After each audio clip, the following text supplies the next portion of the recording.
Alléluia. Gloire à Jésus. Gloire à Dieu.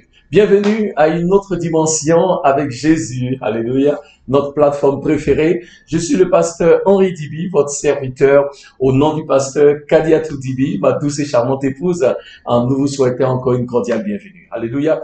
Pour vous tous qui êtes connectés, que l'Éternel vous bénisse. Alléluia. Vous pouvez liker, vous pouvez faire monter les cœurs, partager avec vos amis et ceux qui ne sont pas encore connectés. Appelez quelqu'un ce soir et dites à cette personne-là de se connecter, car l'Éternel a une parole pour vous. Alléluia. C'est toujours une grande joie pour moi d'être ici avec vous et je n'ai aucun doute que ce soit encore une fois, l'Éternel nous fera du bien par sa parole. Alléluia. Amen. Nous allons prier et confier ces moments entre les mains du Seigneur. Et je n'ai aucun doute que le Seigneur, par son esprit, va nous instruire ce soir et que le nom de Jésus sera encore une fois élevé. Seigneur, merci pour ces moments dans ta présence. Nous prions au Dieu, alléluia, que toi-même tu nous conduises. Il y avait, tu as dit dans ta parole que là où deux d'entre nous sont réunis en ton nom, tu es présent. Éternel, ô Dieu, nous sommes réunis sur cette plateforme pour recevoir de toi, pour être transformés par ta parole, pour être éclairés par ta parole, ô Dieu, alléluia, pour être guéris par ta parole, délivrés par ta parole. Il y avait accompli ton œuvre parfaite en nous et au travers de nous, et que le nom de Jésus soit glorifié. Éternel, ô Dieu, je ne suis qu'un instrument entre tes saintes mains. Utilise-moi, ô Dieu, et proclame ta parole de vie. Saint-Esprit, tu es l'enseignant par excellence. Parle, nous t'écoutons. Merci, ô Dieu. À toi la gloire au nom de Jésus. Amen. Amen. Que le nom du Seigneur soit béni. Alléluia. Et bien, nous étions ensemble la semaine dernière. Nous avons parlé de la dette que Christ a payé pour nous à la croix. Alléluia. Et cette semaine, nous voulons continuer de parler de ce même sujet-là, mais nous voulons surtout mettre l'accent sur le fait que quand nous reconnaissons ce que Christ a fait pour nous à la croix, alléluia, cette promesse-là, elle permet à notre foi de grandir. Et quand notre foi en la promesse de l'Éternel est fermement établie, nous pouvons alors entrer dans le repos de l'Éternel parce que nous comprenons parfaitement ce que le Seigneur a fait. Vous savez, ce n'est pas assez de comprendre ce que l'Éternel a fait, ce n'est pas assez de lire concernant ce que l'Éternel a fait, mais il est important qu'en tant qu'enfants de Dieu, nous puissions nous approprier entièrement. Amen. De ce que Christ a fait, et en le faisant, cela nous donne la paix et nous permet de rentrer véritablement dans le repos que le Seigneur donne. Vous savez, le Seigneur Jésus a dit, avant de partir, il a dit à ses disciples, il dit, je vous donne ma paix. Il dit pas comme celle que le monde donne. Alléluia. Il dit, je vous donne cette paix-là qui surpasse toute intelligence. Amen. Et la paix qui surpasse toute intelligence, c'est la paix que nous avons basée sur les promesses de l'Éternel. Alléluia. Et ces promesses-là qui nous donnent cette assurance-là que parce que Dieu est fidèle à sa parole, il va l'accomplir. Et quand nous avons cette assurance, bien aimés, nous sommes alors tranquilles, nous sommes sereins parce que nous savons que Dieu est fidèle. Nous savons que Dieu veille sur sa parole pour l'accomplir. Alléluia. Et nous savons que au-delà de tout, les Écritures disent, les ciels et la terre passeront, mais la parole de l'Éternel ne passera jamais. Alléluia. Amen. Nous pouvons nous accrocher à cette parole-là. C'est pourquoi ce soir, nous voulons voir un peu ce que la Bible nous dit. Nous allons voir un passage dans les Écritures, dans le livre des Actes des Apôtres, chapitre 27, un passage que je trouve assez édifiant, amen, à partir du verset 10, car la Bible nous dit que l'apôtre Paul allait à Rome pour proclamer la parole à l'empereur César. Alléluia. Et le centenier qui avait la responsabilité de le conduire jusqu'à Rome, ils arrivent à un certain endroit, un endroit bien donné à cause du temps. Je raconte un peu l'histoire, on va lire quelques passages, amen. Ils vont prendre un bateau pour effectuer le voyage vers Rome. Et la Bible nous dit que quand il commence le voyage, il dit, Actes des Apôtres chapitre 27, verset 1, lorsqu'il fut décidé que nous nous embarquerions pour l'Italie, on réunit Paul et quelques autres prisonniers et un centenier de la cohorte Auguste nommé Julius. Alléluia. Donc, Paul va partir à Rome comme prisonnier, mais en fait, Paul est en mission pour le Seigneur parce qu'il doit proclamer la parole à l'empereur de Rome qui est en César. La Bible nous dit que le voyage commence et au verset 10, regardez ce que Paul dit. Paul dit, c'est pourquoi Paul avertit les autres en disant, Homme, je vois que la navigation ne se fera pas sans péril et sans beaucoup de dommages. Non seulement pour la cargaison et pour le navire, mais encore pour nos personnes. C'est-à-dire, Paul dit que le voyage ne sera pas sans danger. Alléluia. Et le danger qui va arriver, non seulement va mettre en péril la cargaison, le bateau, mais aussi ce danger-là peut mettre en péril la vie des personnes qui seront dans le bateau. Verset 11. Le centenier écouta la parole, écouta le pilote et le patron du navire plutôt que les paroles de Paul. Alléluia. Amen. Et comme le port n'était pas bon comme le port n'était pas bon pour hiverner, la plupart furent d'avis de le quitter pour tâcher d'atteindre Phénice, port de Crète, qui regarde le sud-ouest et le nord-ouest, afin qu'il passe l'hiver. Amen. Donc, en fait, Paul dit au centenier, écoutez, je sens dans mon esprit, Paul, en serviteur de Dieu, amen, enfant de l'Éternel, il dit au centenier, qui est le chef de délégation, il y aurait un problème avec la traversée. Mais la Bible nous dit le centenier choisit d'écouter le pilote du bateau et le propriétaire du bateau, puisque ce sont des navigateurs expérimentés, entre guillemets. Qui est Paul? C'est un prédicateur, donc il faut laisser les prédications prédicateurs, mais en tout ce qui est concernant la traversée de la mer, ça c'est du domaine des professionnels. Donc ils choisissent alors, le centenier choisit d'écouter le pilote et ils y vont. Mais la Bible nous dit que pendant qu'il commence à partir, il y a juste un vent léger, mais soudainement, la tempête s'élève. Alléluia. Et la tempête qui s'élève commence à basculer violemment le bateau. On va aller un peu vite. Verset 17. Donc, ils se débattent comme ils peuvent. Verset 18.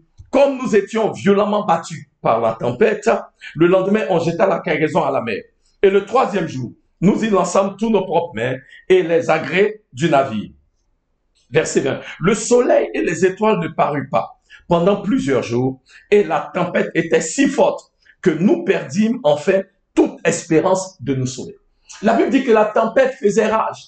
Ils ont tout essayé. Alléluia. Pour sauver le bateau, sauver la cargaison, même sauver leur vie. Et ils se sont rendus compte que tout ce qu'ils faisaient ne portait pas de fruits. Donc la Bible dit qu'il arrivait un moment au verset 20. La Bible dit que après qu'ils aient essayé tout ce qu'ils pouvaient, ils ont perdu quoi? Tout espoir.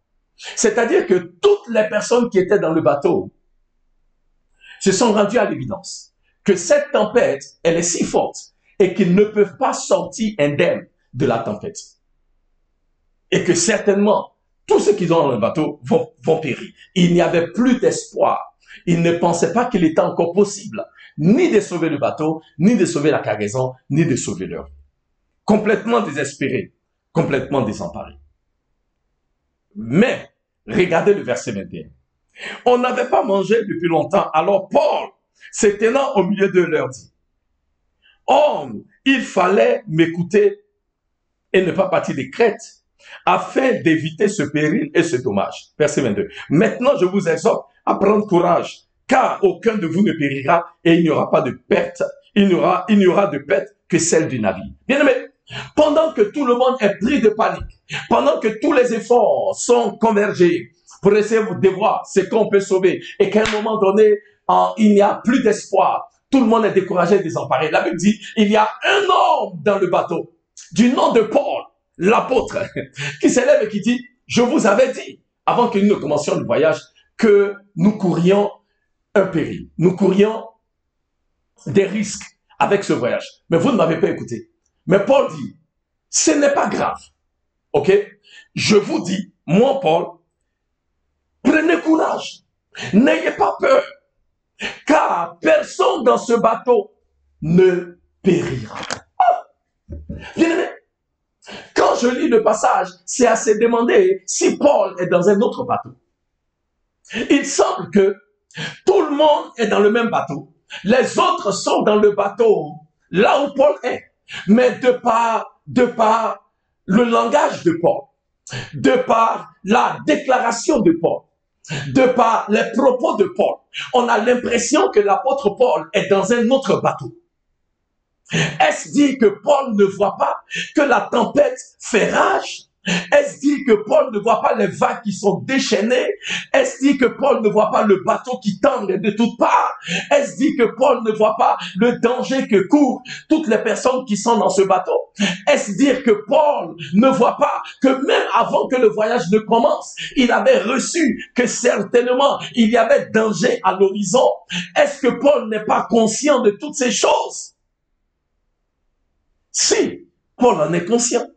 Mais ça n'empêche pas Paul de dire à ceux qui sont dans le bateau, alléluia, pendant que la situation est compliquée, pendant que la situation est désespérée, Paul s'élève et il dit, je vous exhorte mes frères, au milieu de la tempête, au milieu des mauvaises nouvelles, au milieu de la situation qui est bizarre, au milieu de la situation qui est difficile, ne craignez point.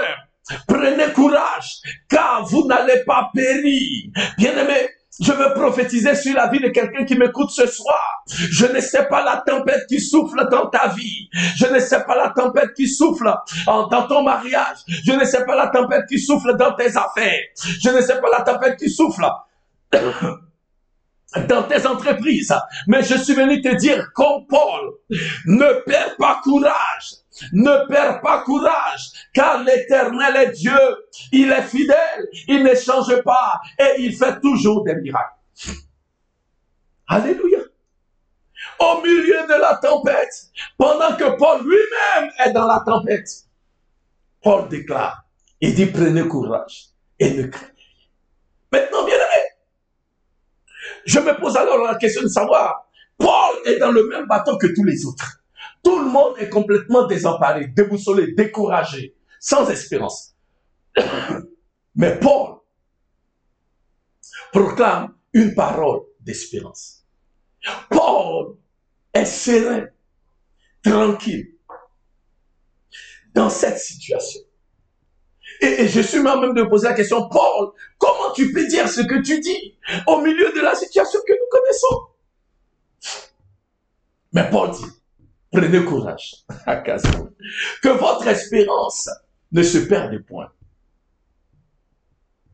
Ne soyez pas anxieux, n'ayez pas peur. Excusez-moi. Bien aimé, pour que Paul dise cela au milieu de cette situation-là, qu'est-ce qui motive Paul à être si calme au milieu de la tempête? Qu'est-ce qui motive Paul pendant que tous les autres sont pris de panique, sans espoir? Qu'est-ce qui motive Paul à garder l'espoir? Qu'est-ce qui motive Paul à rester optimiste? Qu'est-ce qui motive Paul à rester tranquille, serein? Popo dit tout, comme on dit à Abidjan. Et même tranquille, imperturbable. Qu'est-ce qui fait que Paul est en même d'avoir une telle attitude? On peut continuer. Laissez-moi vous montrer. Actes des Apôtres, chapitre 27, verset 22.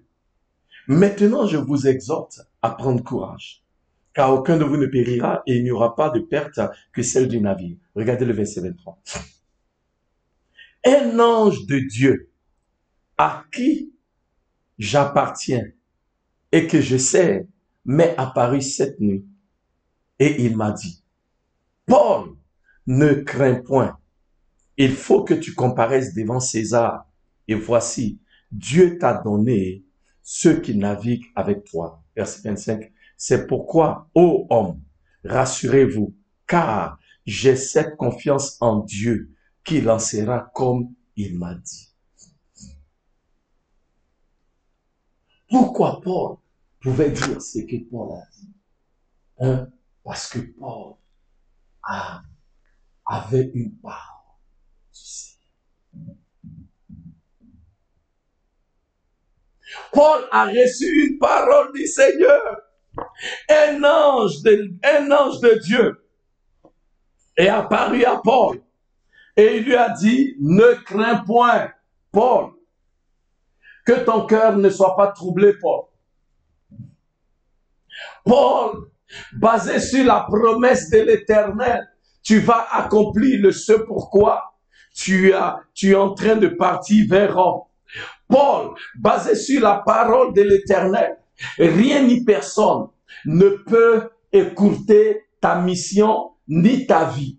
Paul, basé sur la parole de l'Éternel, il n'y a aucune tempête, il n'y a aucun démon, il n'y a aucune principauté, il n'y a aucune puissance visible ou invisible qui peut t'empêcher de réaliser ce que Dieu veut faire avec toi et au travers de ta vie. Oh, bien-aimé, basé sur cette parole, Paul était serein, Paul était tranquille. N'est-ce pas que la Bible nous dit, dans le livre de Romains, chapitre 10, verset 17, que la foi nous vient de ce que nous entendons de la parole de Dieu. Oh, bien-aimé, qu'est-ce que le Seigneur t'a dit concernant la situation que tu connais? Alléluia, amen. Basé sur cette parole, tu peux être tranquille. Basé sur cette parole, tu peux te reposer. Basé sur cette parole, tu peux, ma foi, commencer à proclamer que tu as la victoire. Parce que la parole de Dieu qui est sortie de sa bouche, elle ne va pas lui retourner sans accomplir son effet. Dieu est fidèle à sa parole. Bien-aimé, basé sur la promesse de l'Éternel, basé sur la parole de l'Éternel. Alléluia. Paul déclare aux autres, tranquillisez-vous. Pourquoi? Parce que moi-même, j'ai entendu une parole et cette parole-là me donne d'être serein, imperturbable. Cette parole-là me donne de rentrer dans le repos de l'Éternel parce que je sais, quelles que soient les tempêtes qui souffrent, l'Éternel est au contrôle. Bien-aimé, il y a une assurance que nous recevons. Il y a une paix que nous avons quand nous avons la pleine conviction que Dieu nous a donné une parole, que lui, il est au contrôle. Quand Dieu nous a donné une parole, que oui, l'ennemi peut s'élever, la maladie peut affliger notre corps, mais Dieu est celui qui a le dernier mot. Dieu est celui qui est au contrôle. Alléluia. Et quand nous savons que Dieu est celui qui a le dernier mot, quand nous avons une parole sûre de la part de l'Éternel, en ce moment-là, nos cœurs ne sont pas trompés. La Bible nous dit dans le livre de Romains chapitre 4 au verset 18 que Abraham a espéré contre toute espérance. Abraham a espéré. Il n'a pas regardé son âge qui était déjà avancé. Il n'a pas regardé Sarah qui avait déjà passé la ménopause depuis plusieurs années. Alléluia. Mais Abraham a regardé à la promesse de l'Éternel sans fléchir. Et la Bible dit au verset 21, car Abraham a cru à la promesse de l'Éternel parce que Abraham s'est dit en lui-même que celui qui a fait la promesse, il est fidèle. Et il va l'accomplir. Oh, Samayako. Je vais dire à quelqu'un aujourd'hui que celui qui a fait la promesse, dans Jérémie chapitre 29, verset 11, voici ce que Dieu nous dit, que, il dit, les plans que j'ai formulés pour vous, ce sont des plans de bonheur et non de malheur, pour vous donner de l'espérance et un futur prospère. Bien-aimé, si tu n'es pas sûr quelle est la parole de l'Éternel pour ta vie, je veux aider quelqu'un ce soir. Dieu n'a pas changé sa parole concernant ta vie si tu es en Jésus-Christ. La parole de l'Éternel pour toi est celle que Jérémie avait proclamée dans Jérémie 29, 11, que les plans que l'Éternel a formulés pour toi, les projets que l'Éternel a formulés pour toi, les projets que l'Éternel a formulés pour nous, ce sont des projets de bonheur et non de malheur, pour donner de l'espérance, pour nous donner de l'espérance et un futur prospère. Christ à la croix a payé le prix pour nous donner de l'espérance et un futur prospère. Christ à la croix a versé son sang pour nous donner de l'espérance et un futur prospère. Christ à la croix, alléluia, a ôté la malédiction pour nous donner de l'espérance et un futur prospère. Christ à la croix est devenu pauvre pour que de par sa pauvreté, nous soyons riches pour avoir de l'espérance et un futur prospère. Christ à la croix a pris sur lui nos maladies, a pris sur lui nos souffrances, a pris sur lui nos douleurs pour nous donner de l'espérance et un futur prospère. Ah! Je veux dire à quelqu'un ce soir, Dieu a tout accompli au travers de son sacrifice à la croix. Ce que nous avons besoin de faire, c'est de nous approprier cette promesse et marcher dans la victoire que nous avons reçue. Tout ce que nous avons besoin, c'est de nous approprier cette promesse et rester serein parce que Christ a déjà tout accompli.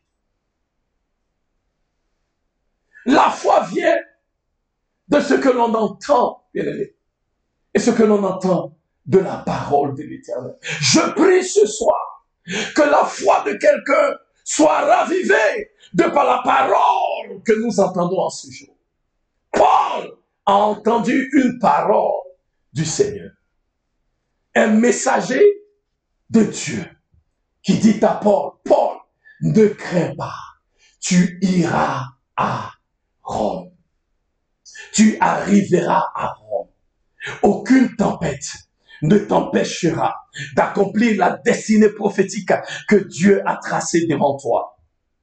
Aucun échec ne t'empêchera d'accomplir la destinée prophétique que Dieu a tracée devant toi. Aucune forme de trahison ne t'empêchera d'accomplir la destinée prophétique que l'Éternel a mis devant toi. Aucune malédiction ancestrale ne t'empêchera d'accomplir la destinée prophétique que Dieu a mis au devant de toi. Aucun blocage, alléluia, diabolique ou satanique ne t'empêchera d'accomplir la destinée prophétique que Dieu a mis au devant de toi. Oh, je veux prophétiser sur même cette nation, là où je suis et d'où je vous parle, sur la nation ivoirienne.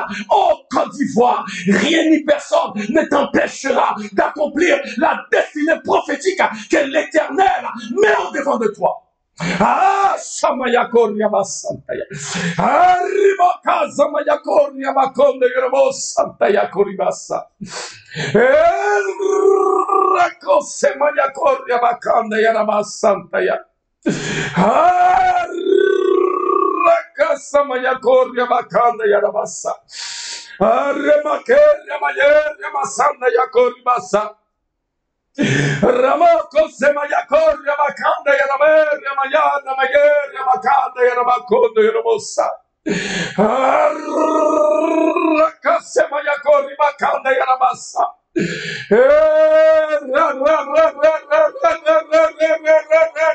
Rakosimaya Yemaya Koria Makondo Yaramosa. Rakoseria Mayeria Makana Yamaria Makasa Mayakori Masa. Arrakose Mayakoria Makondo Yobo Santaya. Arrakose Mayakoria Masantaya. Ne t'ai-je pas dit que si tu crois, tu verras la gloire de l'Éternel? Ne t'ai-je pas dit que si tu crois, tu verras la gloire de l'Éternel? Ne t'ai-je pas dit, si tu crois, tu verras la gloire de l'Éternel? La gloire. Ne t'ai-je pas dit que si tu crois en sa parole, si tu crois en ma parole, dit l'Éternel, tu verras ma gloire. Ne t'ai-je pas dit que si tu crois, tu verras ma gloire. Ma gloire. Si tu crois, tu verras ma gloire.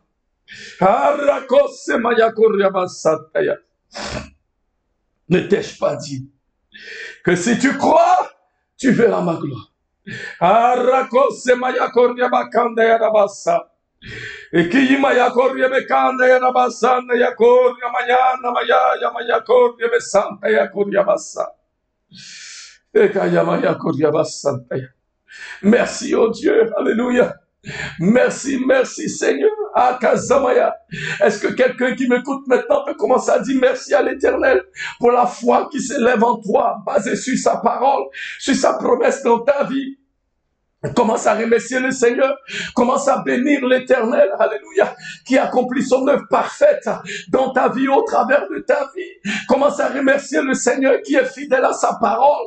Commence à remercier le Seigneur qui est grand, qui est bon et qui ne change pas. Commence à bénir l'Éternel, parce que cette semaine même, alléluia, l'Éternel est dans sa main et il accomplit son œuvre dans ta vie. Quelles que soient les oppositions, quels que soient les blocages, quels que soient les doutes, m'écoute, quels que soient les plans, les vents contraires, les tempêtes qui soufflent dans ton mariage, dans tes entreprises et dans tes affaires, quelqu'un, Akayimaya Koryama, qui m'entend, élève la voix maintenant, élève la voix, commence à bénir le Seigneur, ne porte pas des regards inquiets, des regards anxieux, à cause du vent contraire qui souffle dans ta vie, à cause de l'ennemi qui s'est levé contre toi, à cause de Maya Koryama Kandeyanabasa, Yimakaze Maya Koryama, des blocages auxquels vous êtes confrontés.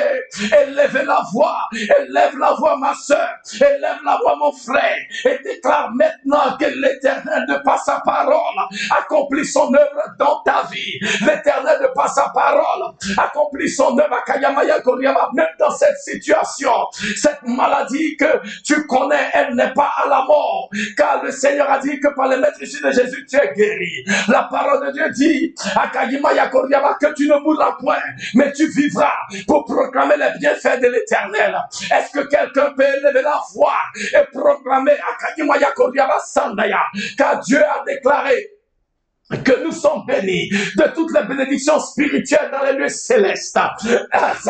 L'Éternel a dit que lui pourvoira tous nos besoins en richesse et gloire en Christ et Jésus. Est-ce que quelqu'un maintenant même peut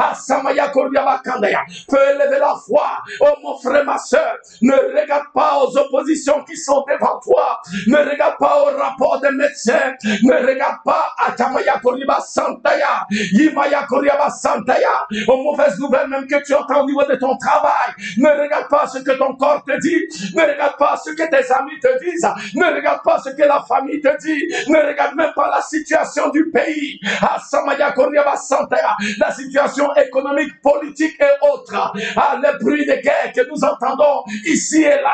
Élève la voix vers l'Éternel, car nous avons une parole de la part de l'Éternel, et notre Dieu est grand, il est fidèle, et il veille sur sa parole pour l'accomplir. Et l'Éternel accomplit sa parole dans ta vie. Maintenant même, l'Éternel accomplit sa parole dans ma vie. Maintenant même, est-ce que quelqu'un peut élever la voix et commencer à bénir l'Éternel, commencer à rendre grâce à l'Éternel et commencer à déclarer: Seigneur, merci pour ta parole qui s'accomplit dans ma vie. Merci pour ta parole qui s'accomplit dans ma famille. Merci pour ta parole qui s'accomplit dans mon église. Merci pour ta parole qui s'accomplit dans ma nation. Merci pour ta parole, oh Dieu. Samaya Koryama Santaya, qui s'accomplit, oh Dieu, alléluia, dans ma vie et dans ma situation. Que ton nom soit élevé, oh Dieu, alléluia. Car oui, tu as dit dans ta parole, nombreux sont les conseils, nombreux sont les plans dans le cœur des hommes, mais c'est seulement le dessein de l'Éternel qui va prévaloir. C'est le plan de l'Éternel qui va prévaloir. C'est la volonté de l'Éternel qui va prévaloir. Je déclare à quelqu'un ce soir, je ne sais pas ce que tu connais dans ta vie, mais je suis venu te dire que c'est la parole de l'Éternel, c'est le plan de l'Éternel, c'est la volonté de Jésus qui va prévaloir dans ta vie, dans tes affaires et dans ta nation, au-delà de tout. Samaya Koryabasa. Samaya Koryabasa.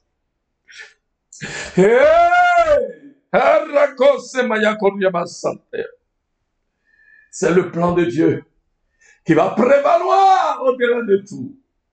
Rentre dans le repos de le Seigneur, de l'Éternel, mon frère, ma soeur. Rentre dans le repos de l'Éternel. Arrête de porter des regards anxieux sur les situations que tu connais, sur les situations auxquelles tu es confronté. C'est Jésus qui a le dernier mot. Comme Paul, qu'au milieu de la tempête, comme Paul, au milieu de ce bateau-là qui semble tanguer de toutes parts, reçois la paix que l'Éternel nous donne, basée sur sa parole et sur ses promesses. Reçois. Je vais dire à quelqu'un qui m'écoute ce soir, reçois. Le Seigneur me dit de par son esprit, il voit la guerre qui fait rage à l'intérieur de toi, mon frère, ma soeur. La tempête qui fait rage à l'intérieur de ton cœur. les pensées qui t'assaillissent et qui te troublent au quotidien, là où tu es, reçois la paix. Reçois. Peace is available. Receive peace. La paix de Dieu est disponible là où tu es. Reçois la paix. La grâce de Dieu est disponible là où tu es, mon frère, ma soeur. Reçois la grâce. Éternel, oh Dieu, je veux te dire merci. Je veux te bénir, te louer, t'élever.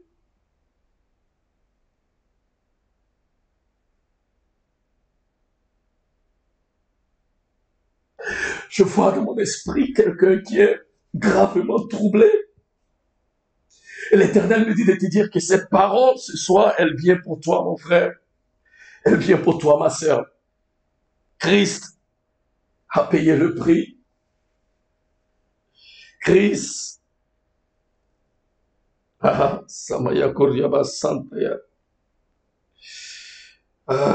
pris sur lui notre misère, a pris sur lui nos angoisses pour que nous marchions dans la paix et dans la joie. Je vais dire à quelqu'un qui est angoissé de toutes parts, reçois la paix. Il a tout accompli. Reçois la paix. Reçois. Éternel, ô Dieu, que ton nom soit élevé. Éternel, ô Dieu, que ton nom soit glorifié. Alléluia. Merci pour ta présence parmi nous. Maintenant même. Alléluia. Merci pour un cœur que tu restaures. Merci pour quelqu'un qui était troublé dans ses pensées, qui maintenant reçoit une clarté d'esprit. Car, Éternel, tu ne nous as pas donné un esprit de peur, mais tu nous as donné un esprit d'amour, de puissance et de pensée saine. Alléluia. Je déclare que Sanity, là, je déclare que quelqu'un reçoit maintenant une pensée saine. Là où tu t'es troublé de tout part. Reçois, reçois, reçois cette paix-là. Reçois, reçois. Christ a reçu cette couronne d'épines pour que tout ce qui troublait tes pensées soit effacé maintenant dans tes pensées. Reçois. Merci Seigneur. Que ton nom soit élevé, ô Dieu. Bien-aimé, est-ce que quelqu'un peut remercier le Seigneur? Je sens une forte présence de l'Éternel. Maintenant, alléluia. Si quelqu'un peut dire merci à l'Éternel là où tu es, remercier le Seigneur pour sa bonté, remercier le Seigneur pour sa fidélité, remercier le Seigneur car il est le Dieu qui sait nous rencontrer au point de notre besoin. Alléluia. Dieu connaît le besoin de quelqu'un qui m'écoute ce soir. Dieu sait que quelqu'un a besoin d'entendre cette parole. Alléluia. Cette parole est venue pour toi, mon frère. Cette parole est venue pour toi, ma sœur. Alléluia. Élève la voix et bénis le nom de ton Dieu. Élève la voix et rends grâce à Jésus qui ce soir même te donne la victoire. Oui, qui ce soir même te donne la victoire. Au milieu de cette tempête, l'Éternel te donne de triompher. Au milieu de cette tempête, au milieu de cette tempête, au milieu de cette tempête, l'Éternel te donne la paix. Au milieu de la tempête, alléluia, l'Éternel te donne l'assurance qu'il est au contrôle. Ah, Samaya Korela. Et comme Daniel, dans la fosse aux lions, même parmi les lions, tu es dans la fosse, mais les lions ne pourront rien, parce que l'Éternel est avec toi. Comme Shadrach, Meshach et Abednego, dans la fournaise, alléluia. Oui, certes, tu es dans la fournaise, mais parce que l'Éternel est avec toi, il ne permettra pas que les flammes te consument. Ah, Samaya Koriyama Santa. Oui, dans cette tempête, il te donne des triomphes. Que ton cœur ne soit pas troublé. Que ton cœur ne soit pas troublé. Comme Paul l'a dit. Ah, Samaya Koriyama, aux personnes qui étaient dans le bateau avec lui. Ne craignez pas. Tranquillisez-vous. Dieu est fidèle à sa parole. Dieu est bon. Et sa parole va s'accomplir. parce que sa parole s'accomplit. Vous n'allez pas périr. Nous n'allons pas périr. Je vais dire à quelqu'un, parce que sa parole s'accomplit toujours. Vous ne périrez pas. Vous ne périrez pas. Cette maladie ne sera pas à la mort. Cette situation ne conduira pas à votre faillite. Cette situation ne conduira pas à votre destruction. Vous ne périrez pas. Ne craignez pas. Mettez votre foi, mettez votre confiance en Dieu et en sa parole. Au nom de Jésus.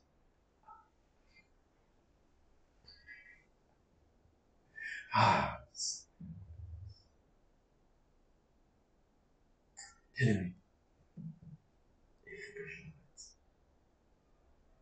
je ne sais pas si c'est nécessaire, mais je veux encourager quelqu'un qui a écouté ce message. Bien-aimé, il y a quelque chose que Dieu a fait ce soir. Je vais vous encourager. Vous connaissez peut-être quelqu'un qui est au milieu d'une tempête, qui ne sait pas trop quoi faire. Partagez ce message avec cette personne. Dieu veut encourager quelqu'un ce soir. Dieu veut donner de l'espoir à quelqu'un qui avait perdu tout espoir. Dieu veut raviver la foi de quelqu'un qui vacille, qui chancelle ensemble. Pour vous qui m'avez suivi ce soir, sachez que l'Éternel est fidèle à sa parole. Et il n'a pas changé. Il est le même hier, aujourd'hui. Le Dieu qui a préservé dans ce temps. Il n'a pas changé. Il est capable de vous garder et de vous préserver. Quelle que soit la circonstance. L'Éternel vous bénisse.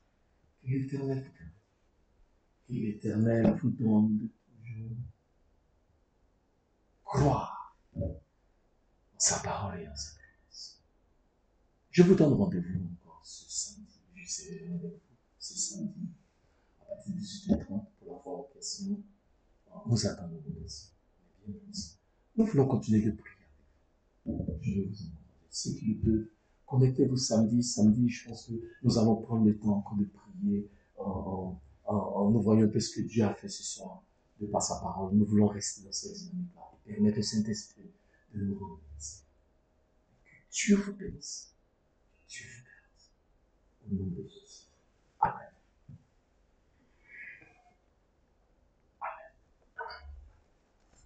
Merci, Pierre.